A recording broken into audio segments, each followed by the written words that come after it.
2026 போட்டியே DMK versus TVK அப்படின்னு தான் திரும்ப சொல்லிட்டே இருக்காரு.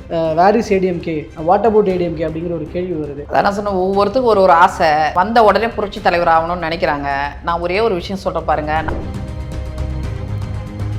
விஜய் அவர்களுக்கு ஸ்கோப் இல்லைன்னு நினைக்கிறீங்களா? இல்லைங்க, அது மக்கள் தாங்க தீர்மானிக்கணும். கூட்டம் வருது, யங்ஸ்டர்ஸ் ஓட் பேங்க், கூட்டம் எல்லாருக்கும் வருங்க. கூட்டம் எல்லாருக்கும், யாருக்கு கூட்டம் வரல? அதனால செயல்பாடுகள்னு ஒண்ணு இருக்குதுங்க. அந்த செயல்பாடுகளை வச்சு வர்ற கூட்டம், எந்த பின்புலம் இல்லை. நீங்க சொல்ற சினிமா கவர்ச்சி இல்லை. இவருக்கு ஏன் கூடுதுன்னா அரசியல் இயக்கத்தை பொறுத்த வரைக்கும் செயல்பாடுகள் தான். எந்த அளவுக்கு மக்களுக்கு செஞ்சுக்கிறோம், அந்த மக்கள் உங்களை நேசிப்பாங்க, அதை செய்வாங்க. அதனால கூட்டம்லாம் ஓட்டா மாறாது.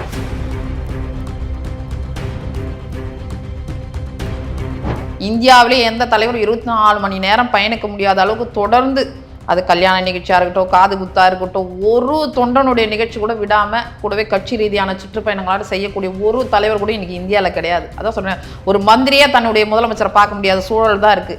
அப்படி கடுமையாக உழைச்சிட்ருக்காரு. மக்களும் அவருக்கு சிறப்பான வரவேற்பை கொடுக்குறாங்க. கூட்டணிகளும் சிறப்பாக அமையும். 26 மிகப்பெரிய வெற்றியை பெறுவோம். எழுந்துக்கிட்டு தான் இருக்குது. ஒருவேளை தேர்தல் நெருக்கத்தில் தாவேகா அதிமுக கூட்டணி அமையுமா அப்படின்னு சொல்லுவோம். சாத்தியம் இருக்குன்னு எதிர்பார்க்கலாமா? எல்லாருக்குமே கதவுகள் திறந்திருக்கு, வாய்ப்புகள் இருக்கு.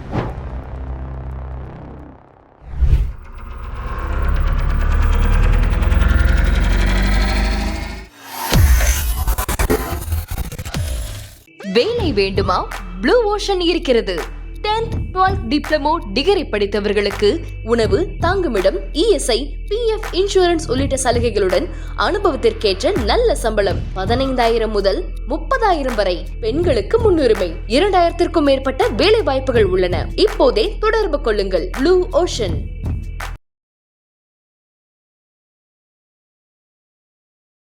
விஜய் அவர்கள் சுற்றுப்பயணம் பண்ணிட்டு இருக்கிறாரு. இப்போ கூட கொஞ்ச நேரத்துக்கு முன்னாடி நாகையில் பேசினார். அவர் ஆரம்பிச்சதுலேருந்து இப்போ வரைக்கும் ஒரு விஷயம் ஸ்டாண்டர்டாக சொல்லிக்கிட்டே இருக்கிறாரு. 2026 போட்டியே டிஎம்கே வெர்சஸ் டிவிகே அப்படின்னு தான் திரும்ப சொல்லிகிட்டே இருக்கிறாரு. அப்போது where is ADMK, what about ADMK அப்படிங்கிற ஒரு கேள்வி வருது. அதான் சொன்ன ஒவ்வொருத்துக்கும் ஒரு ஆசை, வந்த உடனே புரட்சி தலைவர் ஆகணும்னு நினைக்கிறாங்க. நான் ஒரே ஒரு விஷயம் சொல்ற பாருங்க, நான் என்னுடைய தலைவர்ன்றதுக்காக சொல்ல, உலகத்தில் எத்தனோ தலைவர்கள் உண்டு, எத்தனோ இயக்கங்கள் உண்டு. தான் உயிரோடு இருக்க காலகட்டத்திலே தன்னுடைய தொண்டனுக்காக, மாற்றுத்திறனாளிகளுக்காக உயிரோடு இருக்கும்போதே அவங்களுக்காக சொத்தை எழுதிட்டு, தன் மனைவிக்கு எழுதாம, தனக்கு சிறுநீரகம் கொடுத்த லீலாவதிக்கு எழுதாம, தன் அண்ணன் பிள்ளைகளுக்கு எழுதாம, அவங்கள ட்ரஸ்ட் ஆக்கி அந்த ட்ரஸ்ட்டில் வர்ற வருமானத்தை சாப்பிட்டு தான் வாழணும்னு எழுதி வச்சுட்டு போன ஒரு தலைவனை காட்டுங்க. மக்களுக்காகவே வாழ்ந்தார், மக்களுக்காகவே இயக்கத்தை தோற்றுவித்தார்.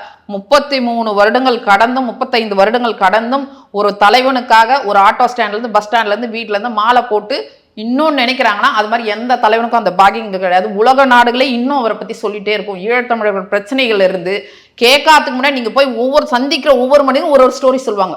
எனக்கு இந்த உதவி பண்ணார், அந்த உதவி பண்ணார், எனக்கு வீடு காட்டினார், எனக்கு சாப்பாட்டுக்கு தனுமார். அப்போ அவர் என்ன ட்ராக் ஹிஸ்ட்ரின்னு ஒன்று இருந்துச்சு. அவர் திடீர்னு அரசியலுக்கு வரல. அவர் ஒரு இயக்கத்தில் இணைஞ்சார், திராவிட இயக்கத்திலிருந்து. அப்புறம் அண்ணா கூட பயணிச்சார், அண்ணாக்காகவே உழைச்சார், அண்ணாவே அதை ஒப்புக்கிட்டாரு.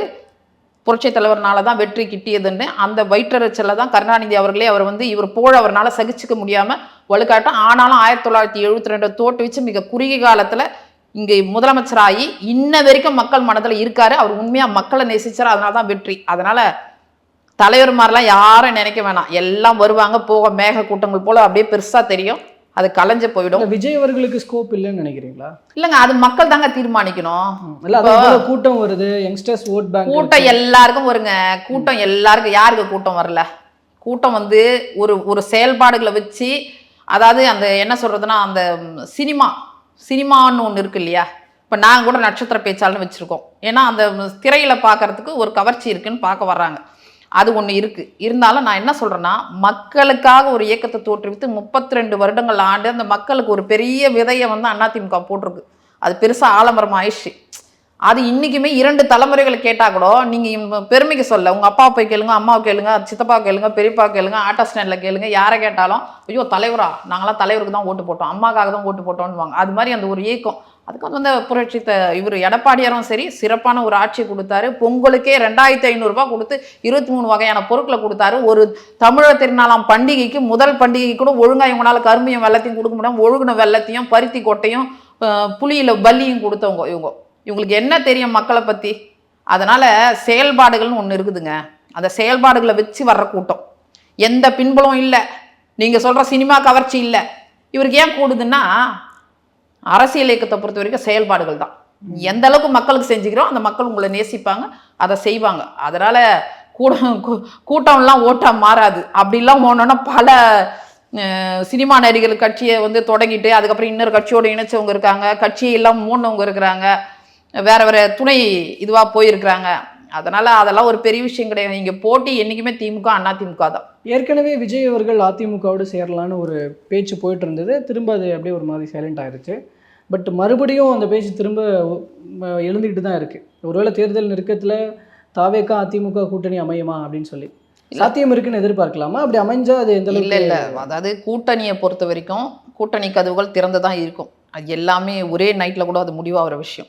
அது அந்த நேரத்தில் வர்றவங்க எங்கள் கொள்கையோடு ஒத்து போய் எல்லா விஷயங்களும் பரஸ்பரம் பேசி அதை வந்து எங்கள் தலைவர் தான் முடிவு பண்ணுவார், மூத்த நிர்வாகிகள் தான் முடிவு பண்ணுவாங்க. நாங்கள் ஒரு செய்தி தொடர்பாளராக கூட்டணிக்கு வந்து நிறைய வாய்ப்புகள், எல்லாருக்குமே கதவுகள் திறந்திருக்கு, வாய்ப்புகள் இருக்குது. தற்போது வரைக்கும் யாரும் பெருசாக வராமல் இருக்கிறது ஒரு ட்ராபேக்காக சொல்லிட்டு இருக்காங்க. இது டூ ஏர்லி இல்லைங்க, அப்படி கிடையாதுங்க. நான் தான் சொன்னேன், இது ரொம்ப சீக்கிரம். நிறைய இருக்குது. அதுதான் நான் சொன்னேன், அவங்க ஒரே மாதிரி ஒரே இதில் இருக்கிறதுன்றது வேற. நாங்கள் முதல்ல இருந்தே வந்து தனித்தே நின்று பழக்கப்பட்டவங்க, கூட்டணியெல்லாம் எதிர்பார்த்து பழக்கப்பட்டவங்க. எல்லா கூட்டணியுமே நாங்கள் ஒரு 2-3 மாதத்துக்கு முன்னாடி தான் வந்து கட்டமைப்போம். அதனால் பேச்சுவார்த்தைகள்லாம் போயிட்டு தான் இருக்குது, எல்லாருமே பேசிட்டு தான் இருக்காங்க. கண்டிப்பாக கூட்டணி ஒரு சிறப்பான கூட்டணி, மெகா கூட்டணி அமையும்னு எங்கள் தலைவரே சொல்கிறாரு. தொடர்ந்து சுற்றுப்பயணங்கள் இருக்காரு. இந்தியாவிலே எந்த தலைவரும் 24 மணி நேரம் பயணிக்க முடியாத அளவுக்கு தொடர்ந்து, அது கல்யாண நிகழ்ச்சியாக இருக்கட்டும், காது குத்தாக இருக்கட்டும், ஒரு தொண்டனுடைய நிகழ்ச்சி கூட விடாமல் கூடவே கட்சி ரீதியான சுற்றுப்பயணங்களோடு செய்யக்கூடிய ஒரு தலைவர் கூட இன்றைக்கி இந்தியாவில் கிடையாது. அதான் சொன்னேன், ஒரு மந்திரியாக தன்னுடைய முதலமைச்சரை பார்க்க முடியாத சூழல் தான் இருக்குது. அப்படி கடுமையாக உழைச்சிட்ருக்காரு. மக்களும் அவருக்கு சிறப்பான வரவேற்பை கொடுக்குறாங்க. கூட்டணிகளும் சிறப்பாக அமையும். 26 மிகப்பெரிய வெற்றியை பெறுவோம். மீண்டும் என்ன பண்ணுவோம், இவர் சொன்னார் பாரு, தலை குனிய வச்சுட்டாங்க. ஏற்கனவே நீங்கள் குனிய வச்சதை நாங்கள் தான் நிமிர வச்சோம். இப்போ திரும்ப நீங்கள் என்ன பண்ணீங்க, எல்லாத்துலேயுமே சரி, மதுவிலிருந்து போதையிலிருந்து விதவைகள் விபத்துலேருந்து எல்லாமே பின்னோக்கி போயிட்டுருக்கு, சட்ட ஒழுங்குலேருந்து. அதையெல்லாம் மீண்டும் நாங்கள் வந்து மீட்டெடுத்து இந்த தமிழ்நாட்டு மக்களை கண்டிப்பாக காப்பாற்றுவோம். சிறப்பான ஒரு வெற்றி எங்களுக்கு 26 இருக்குது சார். ஓகே, பொறுத்திருந்து பார்ப்போம் மேம். அண்ட் தொடர்ந்து நடக்கிற விஷயங்கள் குறித்தும் பேசலாம். கண்டிப்பாக கண்டிப்பாக. பல்வேறு கருத்துக்களையும் தகவல்களையும் பகிர்ந்து கொண்டமைக்கு நன்றி. நன்றி சார்.